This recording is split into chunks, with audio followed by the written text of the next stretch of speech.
সবাইকে নিজের মতো ভাবছিস? হ্যাঁ, আমি কি জানিস? চিনিস আমাকে? কোন সাহসে তুই আমাকে ছুঁয়েছিস?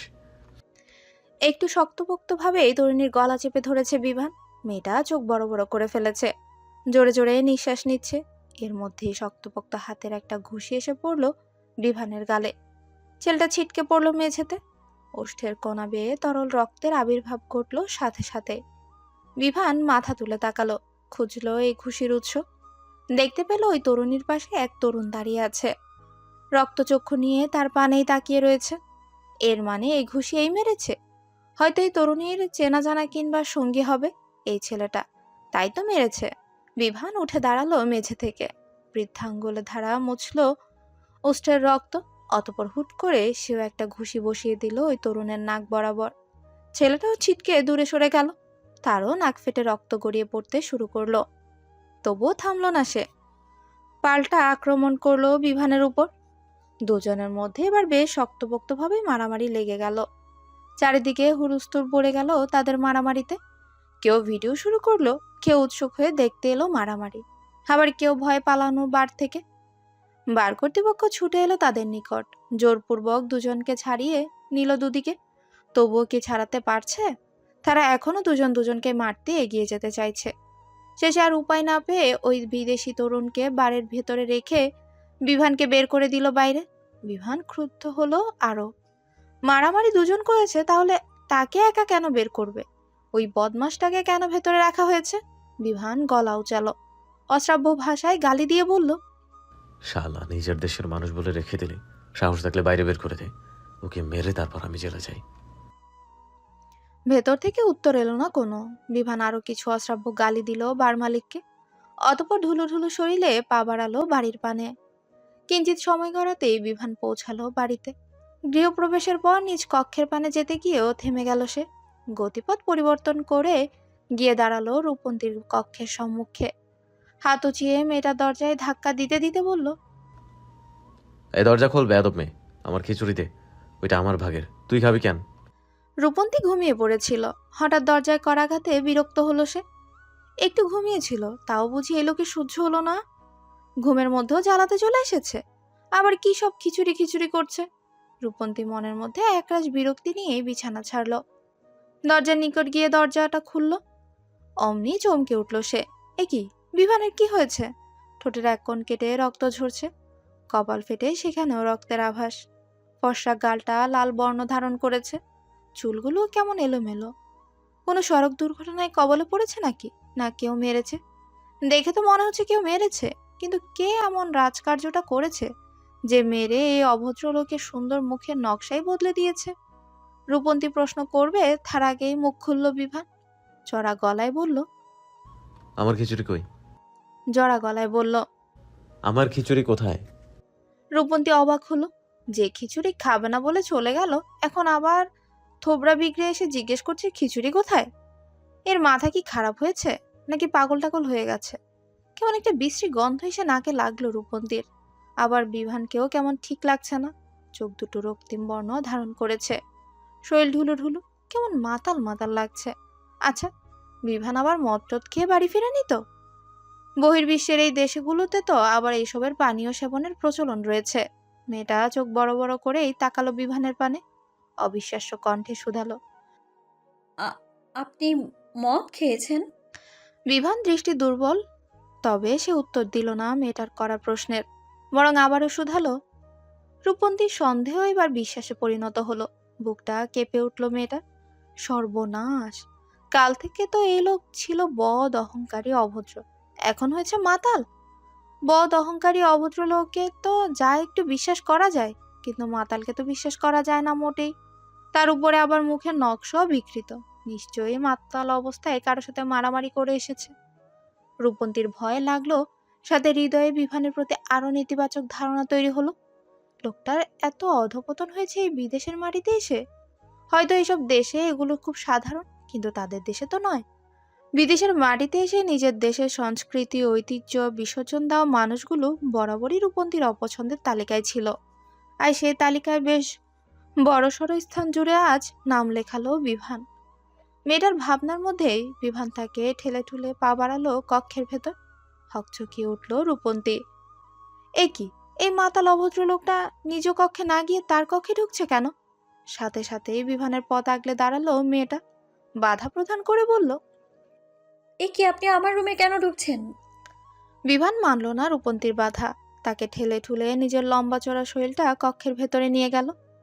বিক্ষিপ্ত দৃষ্টিতে এদিক ওদিক চোখ বুলিয়ে বলল। আমার ভাগের খিচুড়ি কি করেছিস? এদিক দে। বারবার শুধু ওই একই শব্দ, খিচুড়ি। লোকটা কি খিচুড়ি ভূতে ধরেছে নাকি? রূপন্তী দেশে থাকতে ব্রহ্মদৈত্য, মেছভূত, গেছভূত, শাকচুন্নি পেতনির নাম শুনেছে, কিন্তু খেচুড়ি ভূতের নাম তো কখনো শুনেনি। এই ভূত কি শুধু স্পেনে পাওয়া যায়, বাংলাদেশে নেই? কিন্তু এখন কথা হলো এই খিচুড়ি কোথায় পাবে রূপন্তী? বিভান খাবে না বলে যে এক প্লেট নিজের কক্ষে তখন নিয়ে এসেছিল, তাও তো খেয়ে ফেলেছে। যখন সাধলো তখন তো নাক ছিটকাল, আর এখন এসে নাটক করছে। মেয়েটা বিরক্তিতে নাক মুখ কুচকালো, থমথমে কণ্ঠে বলল। কোনো খিচুড়ি নেই, আমি খেয়ে ফেলেছি। বিভান কিঞ্চিত সময় নিয়ে তাকিয়ে রইল রূপন্তীর পানে, অতঃপর হুট করে তেড়ে গেল মেয়েটার পানে, রুক্ষ কণ্ঠে বলল। খেয়েছিস কেন আমার খিচুড়ি? এটা আমার ভাগের ছিল। এখন হয় এটা দিবি, না হয় আমি তোরকে এই বাড়ি থেকে বের করে দিব। রূপন্তী চমকালো, তৎক্ষণাৎ দূরে সরে গেল সে। সাথে মেয়েটার কান্নাও পেল ভীষণ। এ কোন খিচুড়ি বানালো সে, আর কোন খিচুড়িই বা খেলো, যার দরুন মাঝরাতে এখন আশ্রয় নিয়েও টানাটানি। সবচেয়ে বড় কথা, একজন মাতাল যে কোনো কিছুই করে ফেলতে পারে। মাতাল অবস্থা তো আর ঠিক ভুলের জ্ঞান থাকে না। এই রাতে যদি সত্যি সত্যি তাকে এই রাতে যদি সত্যি সত্যি বিভান তাকে ঘাট ধাক্কা দিয়ে বের করে দেয় বাড়ি থেকে, তখন কি হবে? কোথায় যাবে মেয়েটা? রূপন্তী ভীত হলো, আমতা আমতা করে বলল। আগের খিচুড়ি তো, তাই খেয়ে ফেলেছি। তাছাড়া সে খিচুড়ি এতক্ষণ থাকলেও ঠান্ডা হয়ে যেত। আমি বরং তার থেকে আপনার জন্য আবার বানিয়ে নিয়ে আসি, একদম গরম গরম খিচুড়ি খাবেন। বিভান ভদ্র ছেলের ন্যায় মেনে নিল রূপন্তীর কথা, মাথা ঝাঁকিয়ে জবাব দিল। আচ্ছা। প্রায় ঘন্টা খানেক সময় নিয়ে আবারও খিচুড়ি তৈরি করলো রূপন্তী। কোন কুক্ষানে যে সে আজ এই বাড়িতে খিচুড়ি রান্না করেছিল কে জানে। এখন মধ্যরাতেও পায়ে ব্যথা নিয়ে ভোগান্তি পোহাতে হচ্ছে। রূপন্তী হাতে খিচুড়ির থালা নিয়ে ঢুকলো কক্ষে। বিভান এতক্ষণে মেয়েটার কক্ষের মেঝেতে আসন কেটে বসেছে, ডুরুডুরু হয়ে দেখছে চারপাশটা। রূপন্তী কিছু একটা বিক্ষিপ্ত মেজাজেই হাতের থালাটা রাখলো তার সম্মুখে, দাঁতে দাঁত চেপে বলল। গিলুন এখন।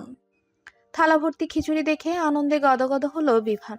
সময় ব্যয় না করে চামচ দিয়ে একটুখানি খিচুড়ি মুখে তুলে নিল, সাথে সাথে মুখটা জ্বলে উঠল।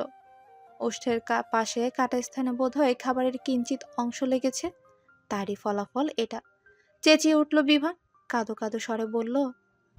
চলে গেল, চলে গেল। রূপন্তী ভরকালো কিঞ্চিত, ছুটে গেল বিভানের পানে, অশান্ত হয়ে শুধালো।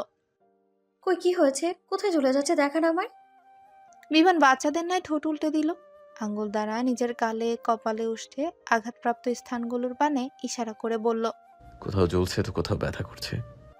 রূপন্তীর মায়া হলো, আহারে লোকটাকে এভাবে কে মারলো। তবে পরক্ষণে আবার স্মরণে এলো বিভানের ব্যবহার, যে খবিশ মার্কা এর আচার আচরণ, তাদের দু চার জায়গায় মার খাওয়া স্বাভাবিক। সে কিছু বলে না, তাই বলে কি সবাই ছেড়ে দিবে? নিশ্চয়ই কোথাও গিয়ে আবার কারোর সাথে ঝগড়া বিবাদে লিপ্ত হয়েছিল, নয়তো মাতলামি করে মার খেয়ে এসেছে। কিন্তু লোকটাকে একদম এভাবেও তো ফেলে রাখা যায় না। ওষ্ঠের কোণে কপালে রক্ত জমাট বেঁধে রয়েছে, স্থানগুলো পরিষ্কার করে অন্তত একটু ওষুধ লাগিয়ে দেওয়া জরুরি, নয়তো ইনফেকশন হতে পারে। তপ্ত নিঃশ্বাস ফেললো রূপন্তী, স্বাভাবিক কণ্ঠে জিজ্ঞেস করলো। আপনার ঘরে ফার্স্ট এড বক্স আছে? বিভান উপর নিচ মাথা ঝাঁকালো, মুখে বলল। আছে। কোথায়? বিভান হুট করে শটান হয়ে শুয়ে পড়লো মেঝেতে, দুহাত উপরে তুলে বাচ্চাদের ন্যায় ঝাঁকিয়ে বলল। জানি না। রূপন্তী আর এর সাথে কথা না বলে সময় নষ্ট করলো না। বিভানের কক্ষ ঘেটে ফার্স্ট এড বক্সটা নিয়ে আবারও ফিরল নিজ কক্ষে, গিয়ে বসলো ছেলেটার পাশে, তুলে ওষুধ লাগিয়ে আস্তে ধীরে লাগিয়ে দিতে শুরু করলো বিভানের ওষ্ঠের কাটা স্থানে। বিভানের নাক মুখ কুচকালো, ব্যথাতুর কণ্ঠে বলল। জ্বলছে তো, একটু ফু দিয়ে দাও। রূপন্তী পড়ল মহা ঝামেলায়। একে তো নিজ কক্ষে স্থান দিয়েছে এই রাতে, এর জন্য খিচুড়িও বানিয়ে দিয়েছে, ওষুধ লাগিয়ে দিচ্ছে, এখন আবার ফুও দিতে দিতে হবে। হ্যাঁ, একজন পুরুষের মুখের কাছে মুখ নিয়ে ফু দিতে হবে, কি এক বিদঘুটে অনুভূতি। ভেতরে ভেতরে অস্বস্তি জাগছে মেয়েটার, আবার মায়া লাগছে। থাক, একটু ফুই তো দিতে হবে। এটুকুই করাই যায়। যতই অপমান করুক, কষ্ট দিক, আশ্রয় তো দিয়েছে। রূপন্তী ওষুধ লাগাতে লাগাতে ফু দিতে শুরু করলো বিভানের ওষ্ঠে। দৃষ্টি শীতল হলো ছেলেটার। মেয়েটার ওষ্ঠের পানে তাকিয়ে নেশা লেগে যাচ্ছে আরো। বিভানকে টানছে ওষ্ঠজোড়া। ব্যাস, ছেলেটাও আর দেরি করলো না, হুট করে নিজের ওষ্ঠজোড়া মিলিয়ে দিল রূপন্তীর ওষ্ঠে। ঘটনার আকস্মিকতায় হকচকিয়ে উঠল মেয়েটা। কি থেকে কি হয়ে গেল বুঝে উঠতে সময় লাগলো একটু। চোখ বড় বড় হয়ে গেল তার। হৃদস্পন্দন গাঢ় হলো মুহূর্তেই। লজ্জা, সংশয়, সংকোচে হাঁসফাঁস করে উঠল সে। দ্রুত নিজের থেকে ধাক্কা মেরে দূরে সরিয়ে দিল বিভানকে। ছেলেটা যেন মজা পেল তাতে, খিলখিলে হেসে উঠল। ওষ্ঠে হাত বুলাতে বুলাতে বলল। এবার ব্যথা কমেছে। থামলো ছেলেটা, পরপর আবার বলল। আমি তাহলে ঘুমাই এখন। শুভরাত্রি সবাইকে। রূপন্তী তেতে উঠল। বিক্ষিপ্ত হলো তার মন মেজাজ। একটু আগেই লোকটা করলোটা কি তার সাথে? সোজা চুমু খেয়ে নিল। যে ঠোঁটে এতদিন একটা মশাও বসতে দেয়নি রূপন্তী, আজ সেই ঠোঁটে এর মতো এক বদলোক চুমু খেয়ে নিল, তাও তার অনুমতি ব্যতীত। মেয়েটা বিভানের শার্টের কলার চেপে ধরলো, ঝাঁকিয়ে বলল। এটা কি করলেন অসভ্য নির্লজ্জ লোক? এভাবে আমার ঠোঁটের ভার্জিনিটি নষ্ট করলেন আপনি। কেন করলেন এমনটা? উঠুন বলছি, উঠুন বজ্জাত মাতাল লোক কোথাকার। রূপন্তীর এতগুলো কথার প্রত্যুত্তরে বিভান বলল না কিছুই। ইতিমধ্যে ভারী নিঃশ্বাস পড়া শুরু করেছে তার, হয়তো ঘুমিয়ে গেছে। মেয়েটার মেজাজ বিগড়ালো আরো। এই মাঝরাতে মাতাল হয়ে এসে খিচুড়ি খিচুড়ি করলো, বাড়ি থেকে বের করে দেওয়ার হুমকিও দিয়ে খিচুড়ি রান্নাও করালো, অথচ শেষে না খেয়ে ঘুমিয়ে পড়লো। রূপন্তী আবারও বিভানের কলার ধরে ঝাঁকালো, চেঁচিয়ে বলল। উঠুন অভদ্র লোক, খিচুড়ি খেয়ে ঘুমান। বিভান উঠল না, নড়ে চড়ে উঠে আবারও ঘুমিয়ে পড়ল। রূপন্তী কিঞ্চিত সময় নিয়ে তাকিয়ে রইল বিভানের মুখপানে। হঠাৎই দুষ্ট এক বুদ্ধি খেলে গেল তার মস্তিষ্কে। এমনি সময় তো সে কিছুই বলতে পারবে না বিভানের উপরে, তাহলেই খেপে যাবে। কিন্তু আজ এমন সময় বলতে তো বাধা নেই। কাল থেকে কম অপমান তো রূপন্তীকে সে করেনি। এখন সময় এসেছে সে অপমানের বদল না নেওয়ার। মেয়েটা দাঁতে দাঁত চেপে হাত উচালো, উদ্যত হলো বিভানকে দুটো থাপ্পড় মারার জন্য। কিন্তু পরক্ষণেই থেমে গেল তার হাত। এর গালে বা মুখে থাপ্পড় দেওয়ার স্থান নেই কোনো, পুরোটাই বিগ্রানো। তাছাড়া এই ব্যথার উপরে আবার থাপ্পড় মেরে ব্যথা দিলে ঘুম ভেঙে যাওয়ার সম্ভাবনা হয়ে রয়েছে। রূপন্তী একটু সময় নিয়ে ভাবলো, অথবা ঠাস ঠাস করে দুটো থাপ্পড় মারলো ছেলেটার বাহুতে। দাঁতে দাঁত চেপে বলল। অনেক অপমান করেছিস, এটা তোর শাস্তি। রকচটা বদমেজাজি বিভানের সাথে যে এত বড় একটা ঘটনা ঘটে গেল, তার শত্রুর মেয়ে তাকে মারলো, তার কিছুই টের পেল না বেচারা। কিন্তু এখন সমস্যা হলো, বিভান এখানে ঘুমালে রূপন্তী ঘুমাবে কোথায়? এ বাড়ির অন্য কক্ষে তো যেতে পারবে না। তাহলে কাল ঘুম থেকে উঠেই বিভানের রোষানলে পড়ার সম্ভাবনা রয়েছে। এই লোক তো নিজের দোষ দেখে না, আর রূপন্তীর পায়ে পায়ে দোষ খোঁজে। এক কক্ষেও তো থাকা যাবে না। এক কক্ষে বিবাহ বহির্ভূত নারী পুরুষ একসাথে থাকা কেমন একটা বিদঘুটে অনুভূতি দেয়। কেউ তাদের এক কক্ষে একসাথে থাকতে না দেখুক, তাদের মধ্যে কিছু না হোক, তবুও ব্যাপারটা একটা নেতিবাচক অনুভূতি প্রদান করে। তাছাড়া এক কক্ষে থাকলে বিভান রূপন্তীর চরিত্রের উপর আঙ্গুল তুলতে দুবার ভাববে না। যেমন আজ দুপুরে পা পড়ে একটু জড়িয়ে ধরেছিল, তাই কি বিশ্রী কথা শুনিয়েছে? যেমন আজ দুপুরে পাপড়া একটু জড়িয়ে ধরেছিল, তাই কি বিশ্রী কথা শুনিয়েছিল? রূপন্তী মোটেই ওই নাটক সিনেমার অসহায় দয়াবান নায়িকা নয় যে পুরো রাত তার কক্ষে এক পুরুষকে স্থান দিয়ে সকালে চরিত্রে দাগ নিবে। বিমানের পাশ থেকে উঠে দাঁড়ালো মেয়েটা। প্রথমে ধরে ছেলেটাকে তুলতে চাইল সে, কিন্তু পারল না। যা ভারী শরীর বিভানের, তার মতো একটা চুনোপুটি মেরে দেহের ভার বহন করা কোনো কালেই সম্ভব নয়। একটু সময় নিল রূপন্তী, অতঃপর ছেলেটার পা ধরে টেনে নিয়ে গেল কক্ষের বাইরে। এমনি পায়ে বাঁধা, তার উপর ভারী একটা শরীর, এর বেশি আর নেওয়ার সাধ্য হলো না মেয়েটার।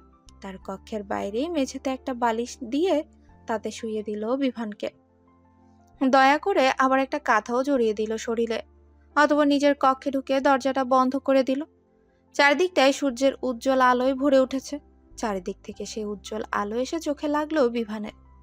ঘুম ভেঙে গেল তার। একটু নড়েচড়ে উঠতে খেয়াল করলো সে কোনো শক্ত কিছুর উপর শুয়ে আছে। মাথাটা ভার ভার লাগছে। শরীরটা টেনে হিঁচড়ে উঠে বসলো। পিটপিট করে চোখ খুলে তাকালো চারিদিকে। এ কি, সে কোথায়? এভাবে মেঝেতে শুয়ে আছে কেন? আবার মাথার নিচে বালিশ, গায়ে কাঁথাও জড়ানো। বিহান চোখ ঘুরিয়ে আশেপাশে লক্ষ্য করলো। এ তো রূপন্তীর কক্ষের সম্মুখে।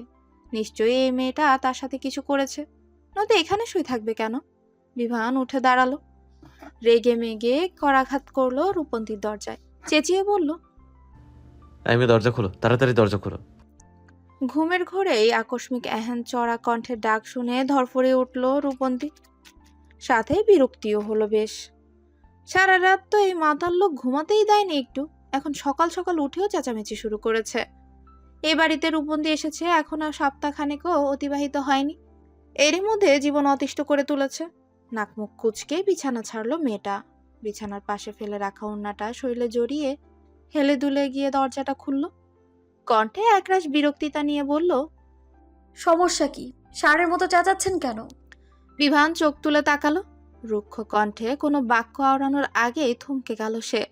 হৃদস্পন্দন গাঢ় হয়ে উঠল মুহূর্তেই। এ কোন রূপ এই রমণী! সদ্য ঘুম ভাঙা মুখশ্রী, ফোলা ফোলা চোখ মুখ, চুলগুলো এলোমেলো হয়ে পড়ে আছে ললাটে। ঠোক গিলল বিভান। গলার উঁচু হওয়া আদমের অ্যাপেলটা নড়ে চড়ে উঠল। তবে পরক্ষণে আবার নিজেকে সামনে নিল ছেলেটা।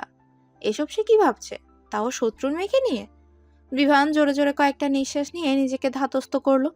পুরনো চরিত্রে ফিরে গিয়ে রুক্ষ কণ্ঠে বলল, তুমি আমার সাথে কি করছো? আমি তোমার রুমের সামনে, তাও মেঝেতে শুয়ে আছি কেন? রূপন্তীর রাগ লাগলো। রাতে লাল পানি সেবন করে মাতাল হয়ে এসে কি জ্বালানোটাই না জ্বালালো তাকে। ওই খড়খড়ে ওষ্ঠ দ্বারা প্রথম চুমু খেয়ে তার ঠোঁটের ভার্জিনিটি পর্যন্ত নষ্ট করে দিল, অথচ সকালে উঠে বলছে তুমি আমার সাথে কি করেছো? আশ্চর্য! রূপন্তী দাঁতে দাঁত চাপলো, কটমট করে বলল, আমি কিছু করেছি নাকি আপনি করেছেন? মদ খেয়ে মাতাল হয়ে কাল সারা রাত মাতলামো করেছেন। বিশ্বাস না হলে নিজের থোবড়াটা আয়নায় গিয়ে দেখুন, বুঝে যাবেন আপনি। বিভান কপালে ভাঁজ ফেললো। অমনি কপালের কাটা স্থানে টান লেগে ব্যথা অনুভব করলো। কণ্ঠে ব্যথাতুর ধ্বনি তুলে হাত দিল কপালে। শুধু কপালে নয়, গালে ঠোঁটেও ব্যথার আভাস পাচ্ছে ছেলেটা। বিভান মস্তিষ্কে চাপ প্রয়োগ করলো। গতকাল রাতে সে বাড়ি থেকে বেরিয়ে বাড়ি গিয়েছিল, সেখানে একটু একটু ড্রিঙ্কস করেছিল। তারপর তারপর কি হয়েছে? বিভান মাথা চেপে বসে পড়লো নিচে। মনে করার চেষ্টা করলো কাল রাতের সব ঘটনা। স্পষ্টভাবে সব স্মরণে না এলেও ঝাপসা কিছু ঘটনা স্মরণে এলো। রাতে তাকে বারে বসে কেউ মেরেছে, তারপর সে বাড়িতে এসেছে, খিচুড়ি খিচুড়ি করে হেদিয়ে মরেছে, আর সবশেষে সে চুমুও খেয়েছে। চুমুর বিষয়টা স্মরণে আসতেই চমকালো বিভান। হৃদযন্ত্রটা ছটফটিয়ে উঠল খুব করে। মদ খেয়ে মাতাল হয়ে সে নিজের শত্রুর মেয়েকে চুমু খেয়েছে, তাও আবার গালে কপালে না, একদম ঠোঁটে। অপ্রস্তুত হলো বিভান। চটপট উঠে দাঁড়ালো সে। আর কোনো কথা না বাড়িয়ে এলোমেলো পা ফেলে এক প্রকার পালিয়ে এলো নিজ কক্ষে। দুপুরের সময় চারদিকটা সূর্যের আলোয় উত্তপ্ত হয়ে উঠেছে কিছুটা। রূপবন্তী রান্নাঘরে কিছুটা সময় ব্যয় করেই গতকাল মধ্যরাতে তৈরি করা খিচুড়িটা গরম করলো। এরই মধ্যে বিভানও এসে বসলো বসার কক্ষের সোফায়। মেয়েটা রান্নাঘর থেকে একবার উকি মেরে তাকালো সেদিকে, অতঃপর হাতে খিচুড়ির থালা নিয়ে গিয়ে রাখলো বিভানের সামনে। থমথমে কণ্ঠে বলল, আপনার খিচুড়ি। বিভান চোখ তুলে তাকালো রূপন্তীর পানে। হঠাৎই মেয়েটার গোলাপি পদ্ম পাপড়ির ন্যায় ওষ্ঠজোড়ার পানে চোখ পড়তেই বুকটা ধক করে উঠল। চোখের সম্মুখে আবছায় ভেসে উঠল রাতের চুমোর দৃশ্য। হৃদয়ে কড়া নাড়ল। মেয়েটার ঠোঁটজোড়া কি নরম কোমল। সাথে সাথে চোখ নামিয়ে ফেলল বিভান। ছিছি, এসব সে কি ভাবছে? ছেলেটা এবার নজর দিল তার সম্মুখে রাখা থালার পানে। খিচুড়ি দেখে খেতে ইচ্ছে হলো ভীষণ, তো বসে নিজের ইচ্ছাটাকে দমন করলো। গতকাল রাতে এই খিচুড়ি খিচুড়ি করে সে যা করেছে ভাবতে অস্বস্তি হচ্ছে। তার মতো একজন শক্তপোক্ত ব্যক্তিত্বের অধিকারী এক পুরুষ কিনা সামান্য খিচুড়ির জন্য অমন আচরণ করেছে ভাবতেই আশ্চর্য লাগছে। কিন্তু তার যে সব স্মরণে আছে, কিংবা নিজের আচরণের জন্য যে সে লজ্জিত, এই কথা কিছুতেই বুঝতে দেওয়া যাবে না রূপন্তীকে। শুনেছে মদ খেয়ে মাতাল হয়ে মানুষ কি করে তা হুঁশে ফিরলে ভুলে যায়, কিন্তু বিভান যে কেন ভোলে না কে জানে। ছেলেটা যথাসম্ভব নিজেকে স্বাভাবিক করলো। ভারী কণ্ঠে বলল, আমি খিচুড়ি খাই না, গতকালই তো বললাম। ওসব তোমাদের খাবার, তুমি খেয়ে নাও। রূপন্তী ওষ্ঠ বাঁকালো, ভেঙচি কেটে বলল, হ্যাঁ, এর জন্যই তো গতকাল আপনাকে খিচুড়ি ভূতে ধরেছিল। উন্মাদ হয়ে উঠেছিলেন খিচুড়ি খিচুড়ি করে। সবকিছু মনে থাকা সত্ত্বেও বিভান নিজের ইগো ধরে রাখতে চাইল। থমথমে কণ্ঠে বলল, একদম আমার নামে মিথ্যা বলবা না, মিথ্যাবাদী মেয়ে কোথাকার। রূপন্তী বিস্মিত হলো। সে মিথ্যাবাদী মেয়ে? মধ্যরাতে মাতাল হয়ে বাড়ি ফিরে তাকে বাদর নাচ নাচালো, আর এখন তাকেই মিথ্যেবাদী বলছে। এর জন্যই বোধহয় প্রবাদে আছে, চোরের মায়ের বড় গলা। হে বাক্যের প্রমাণ আজ মেয়েটা হাতে নাতে পেল। রূপন্তী চোখ ছোট ছোট করে তাকালো বিভানের পানে, কণ্ঠে জোর দিয়ে বলল, আমি মিথ্যে বলছি নাকি আপনি? গতকাল রাতে আপনি বাড়িতে ফিরে কি কি করেছেন আমি তো ভুলিনি। আপনি এটুকু বলতেই মেয়েটাকে থামিয়ে দিল বিভান। কোনো কিছু স্বীকার না করে উল্টো রূপন্তীকে বলল, আমার বাড়িতে থাকতে দিয়েছি তার মানে এই নয় যে তুমি আমার নামে মিথ্যা বলবা। আমি মদ খেতে পারি, মাতালও হতে পারি, তাই বলে এসব কর্মকাণ্ড করতে পারি না। আমার নামে একদম গুজব ছড়াবে না। পরপর বসা থেকে উঠে দাঁড়ালো ছেলেটা, কিছুটা ব্যস্ত হয়ে পা বাড়ালো কক্ষের পানে। যেতে যেতে মেয়েটাকে হুমকি দিল, ফের আমার নামে গুজব ছড়ানোর চেষ্টা করলেও তোমাকে এই বাড়ি থেকে বের করে দেবে বলে দিলাম। বিভান চলে গেল। হা হয়ে দাঁড়িয়ে রইল রূপন্তী। মদ খেলো বিভান, মাতলামিও করলো বিভান, আর সে কথা বলার অপরাধে বাড়ি থেকে বের করে দেওয়ার হুমকি দিল তাকে। স্বাধীনতা আজ কোথায়? এ বাড়িতে এসে রূপন্তী বোধ হয় নিজের বাক স্বাধীনতাও হারালো। হায় কপাল! সত্যি কথা বললেও তা মিথ্যে বলেই চালিয়ে দিচ্ছে, আবার বাড়ি থেকে বের করে দেওয়ারও হুমকি দিচ্ছে। নির্জন রাস্তা, চারিদিকটা গাছপালায় ভরপুর। আশেপাশে বাড়িঘরও দেখা যাচ্ছে না তেমন। সে রাস্তারই মধ্যভাগে দাঁড়িয়ে এক যুবককে বেধড়ক মারছে বিভান। চোখ থেকে যেন আগুনের ফুলকি ঝরছে তার। বেশ ক্রোধ নিয়ে একের পর এক ঘুষি বসাচ্ছে ছেলেটার দেহে। এতক্ষণ এরিক আর হ্যারি ধরে রাখায় ছেলেটা করতে পারেনি কিছুই, শুধু মার খেয়ে গেছে। তবে তারা ছেড়ে দিতে ছেলেটাও নিজের প্রতিরক্ষায় বিভানকে প্রহার করতে উদ্যত হলো। হাত উঁচিয়ে একটা ঘুষির মতো হাত ওঠাতেই তার হাতটা ধরে ফেললো বিভান। হিসিয়ে বলল, কাল মাতাল পেয়ে বারে আমাকে মেরে বেঁচে যাবি ভাবছিলি? তোর এত বড় সাহস কি করে হলো যে আমার গায়ে হাত তুলিস? চিনিস আমাকে? ছেলেটা তবুও নত হলো না। ক্রোধে হিসিয়ে উঠল সে, দাঁতে দাঁত চেপে বলল, তুই আমাকে চিনিস না। আমাকে এভাবে তুলে এনে মারধর কর আর তোকে কতটা ভুগতে হবে জানিস? বিভান ক্রোধে দিশেহারা হলো। তার সম্মুখে এই ছেলে ক্ষমতা দেখাচ্ছে, এত বড় সাহসের! হাত উঁচিয়ে সে বেশ শক্তপোক্ত একটা ঘুষি বসালো ছেলেটার নাক বরাবর। সাথে সাথে বেচারা ছিটকে পড়লো ইট পাথরের গড়া রাস্তায়। নাক থেকে গড়িয়ে লাল রক্তের আভাস মিলল তৎক্ষণাৎ। বিভান তেড়ে গিয়ে আবারও ছেলেটার কলার টেনে তুলল, তার মুখে আরেকটা ঘুষি বসিয়ে বলল, ছিড়বি তুই আমার? তোর মতো ছোটখাটো পুঁটি মাছ পায়ের নিচে রাখার ক্ষমতা আমার আছে। কথা থামালো বিভান, তবে মার থামালো না। একের পর এক ঘুষি লাথি বসিয়েই যাচ্ছে ছেলেটার দেহে। কিঞ্চিত সময়ের ব্যবধানে সে ছেলেটা কেমন নিস্তেজ হয়ে পড়ল। ভয় পেল এরিক এবং হ্যারি। এভাবে চলতে থাকলে এ তো মরে যাবে। তারা দুজন দ্রুত ছুটে এলো বিভানের পানে। দুদিক থেকে দুজন জাপটে ধরলো তাকে। হ্যারি কিছুটা ব্যস্ত হয়েই বলল, স্যার, ছেলেটা তো মরে যাবে, আর মারবেন না ওকে। বিভান এই পর্যায়ে থামলো একটু। গা ঝাড়া দিয়ে নিজেকে ছাড়িয়ে নিল এরিক এবং হ্যারির থেকে। পকেট থেকে একটা রুমাল বের করে হাত মুছতে মুছতে বলল, এটাকে ওই বারের সামনে ফেলে রেখে আসবি। আর এটাতে তুলে আনতে এবং এখান থেকে বার পর্যন্ত নিয়ে যেতে আমার গাড়ির যতটুকু তেল খরচ হয়েছে বা হবে হিসেব করে তার টাকাও এর পকেট থেকে নিয়ে আসবি। এর পেছনে আমার একটা টাকাও খরচ করতে রাজি নই আমি। রাত গভীর, চারিদিকে সুনসান নীরবতা। সারাদিনের কর্মব্যস্ততা কাটিয়ে সম্ভবত সবাই পাড়ি জমিয়েছে নিদ্রা দেশে। রাত্রি এইক্ষণে বিভান দাঁড়িয়ে রয়েছে তার কক্ষের সাথে লাগোয়া বারান্দায়। দৃষ্টি অধরে ল্যাম্পপোস্টের আলোর পানে।